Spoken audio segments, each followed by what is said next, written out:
इज्जत करने पर आऊं तो मुझसा बाअदब कोई नहीं। इज्जत करने पे आऊं तो मुझसा बाअदब कोई नहीं। किसी बात पर डट जाऊं तो बगावत मशहूर है मेरी।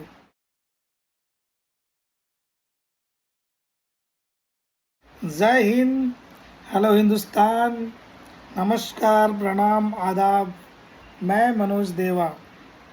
ज़िंदगी तेरी मेरी में आज फिर कुछ अल्फाजों के साथ आप लोगों के बीच एक छोटी सी कहानी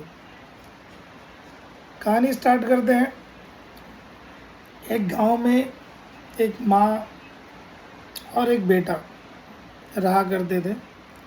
पिताजी नहीं थे उनके, और जो बेटा था वो पहलवानी का शौक़ रखता था। शौक़ क्या रखता था, एक्चुअली वो गांव का पहलवान ही था।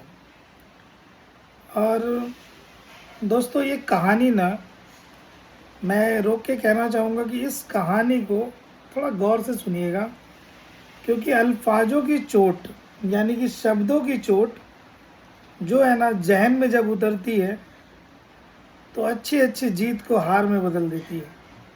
बस इतना ही कहूँगा। तो कहानी स्टार्ट करते हैं कि लड़का पहलवान, पहलवानी का दमखम और बहुत अच्छा पहलवान बनना चाहता था। और उस घर में वो बुज़ुर्ग माँ और बेटा रहा करते थे। बेटा इतना मतलब तेज़ तर्रार और काबिल, कुश्ती पे कुश्ती जीतता था, ज़िले की, गांव की, ज़िले की, फिर उससे ऊपर की, फिर स्टेट लेवल की।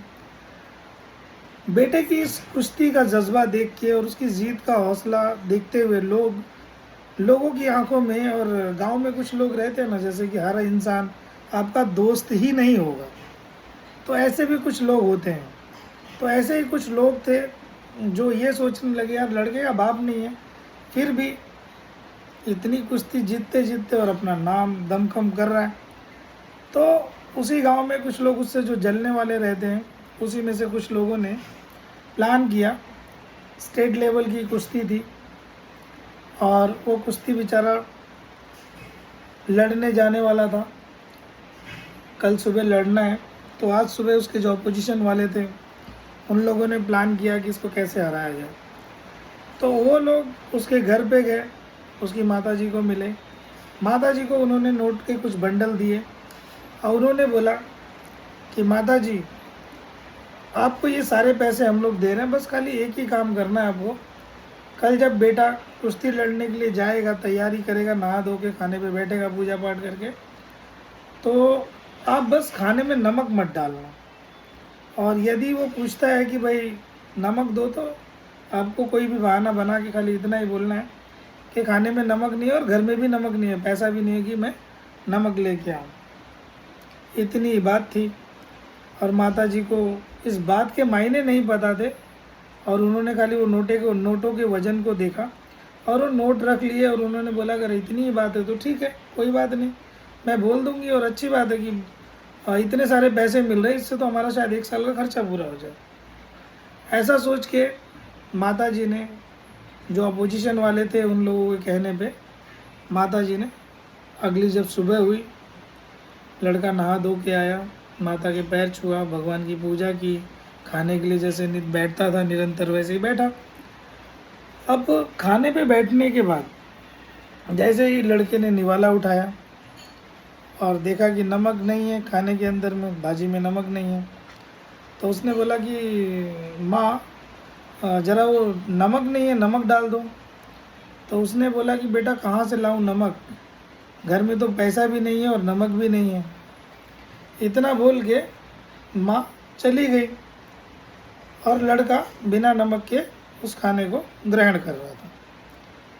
और ग्रहण कर रहा था, बट उसके दिमाग में वो चल रहा था कि घर के ऐसे हालात हैं कि मतलब घर में नमक नहीं है। ठीक है, एनीवे कैसे भी करके उसने वो खाना खा लिया। कुश्ती स्टार्ट हुई, गया कुश्ती लड़ने के लिए। और लड़ते लड़ते उस बीच में माता जी की वो बात याद आ गई कि घर में खाने में नमक नहीं था।